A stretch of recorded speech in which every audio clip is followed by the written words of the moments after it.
This is a Code Ninja security advisory. Look, right now we're tracking a critical zero-day threat hitting Check Point SmartConsole, specifically CVE 2026-16232. We need to jump straight into this emergency explainer today because the whole point of this disclosure is to get you immediate mitigation strategies and, frankly, to force vendor remediation before your perimeter gets breached. Let's get to it. To put this into perspective, the CVSS version 2 baseline score for this vulnerability is a staggering 9.4. It also rocks a 9.1 on version 3 and a 9.3 on version 4. So, what does this actually mean for you? Well, this is an improper authentication flaw that literally leaves your network perimeter completely defenseless. I mean, if an attacker leverages this thing, they're walking right past your front door, and they don't even need a single valid credential to do it. And the timeline on this threat, it's incredibly aggressive. On July 22, 2026, this zero-day was disclosed by Check Point during an internal review, and yeah, they found it was already being actively exploited in the wild. Fast forward literally one day to July 23rd, and threat intel, along with indicators of compromise, were pushed out by groups like Rapid7. But here is the absolute wildest part for you admins out there. July 25th. CISA, the U.S. Cybersecurity and Infrastructure Security Agency, issued an unprecedented 3-day remediation mandate on their known exploited vulnerabilities catalog. Just 3 days. That right there tells you the sky-high stakes we're dealing with. Communication link established. Initiating protocol. I am framing this advisory as a tactical emergency broadcast because honestly, that is exactly what it is. So, have you acknowledged receipt of this perimeter intel? As a strict security necessity for real-time intelligence, you need to subscribe to CyberTech 79 right now and enable those notifications. Also, I need you to hit like on this explainer. Think of it as a formal ACK, an acknowledgement that you've received this critical safety directive. Your network survival absolutely depends on staying informed. Section: Defining the blast radius, compromising the trust hierarchy. So, what does an authentication bypass at the absolute top of your trust hierarchy actually mean for network defenders like us? Let's examine the actual technical vector here. The definition of CWE 287 is improper authentication.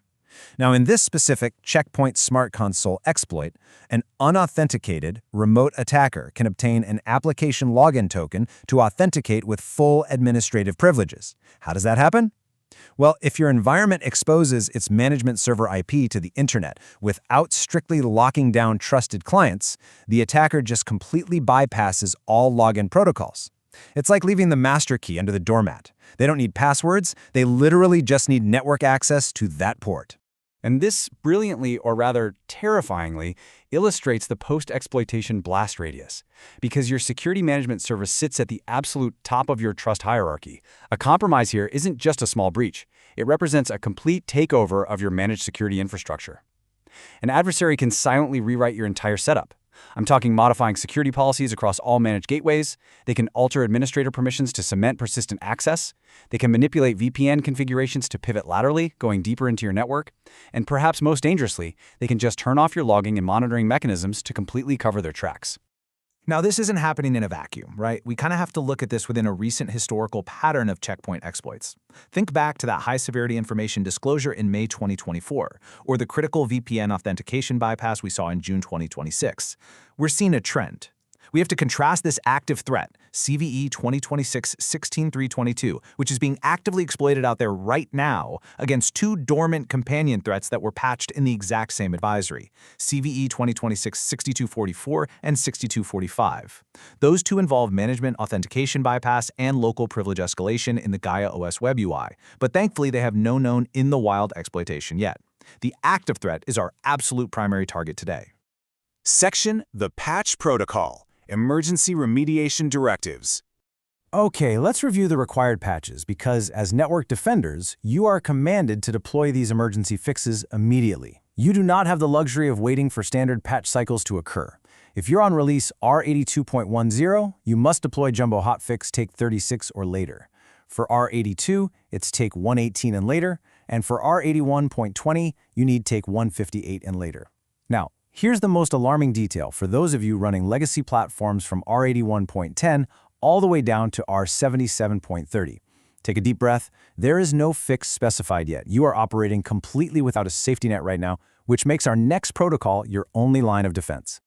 So for organizations running on-premises deployments that absolutely cannot execute the patch this exact minute, or if you're stuck on one of those unsupported legacy systems, here are your mandatory stopgap measures. Step 1. Restrict your trusted clients, meaning your GUI clients, strictly to known trusted IP addresses or subnets. Step 2. Protect your management access with a strict firewall rule blocking all untrusted IPs.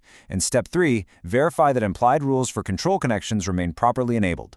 These steps will drastically reduce your attack surface, but please hear me clearly on this. They do not fix the underlying vulnerability.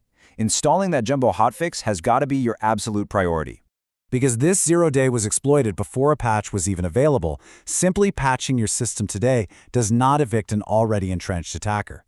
Incident responders, you have to actively hunt for compromise. We are currently tracking known malicious indicators of compromise, specifically several IP addresses observed in active exploitation, like 151.241.99.207, 158.62.198.182, and a handful of others. But remember, the absence of these specific IPs does not mean you're in the clear. You have got to manually hunt through your logs for anomalous application token activity, unexpected smart console or API usage, or any rogue administrator account creation. If your management interfaces were exposed, you literally must assume breach. You might be wondering, why are we broadcasting this so urgently? Well, because we practice coordinated vulnerability disclosure to force fixes. Users need to know the active threats to actually protect their systems. Total transparency is truly the only way to secure the perimeter. Keeping quiet about this, that only benefits the threat actors currently knocking on your management server's door. I want to leave you with this final, absolutely critical thought to evaluate today. Is your trust hierarchy actually secure, or are you just assuming you haven't been breached yet? Do not wait on this. Audit your logs, restrict your trusted clients, and deploy those jumbo hotfixes immediately. Stay secure.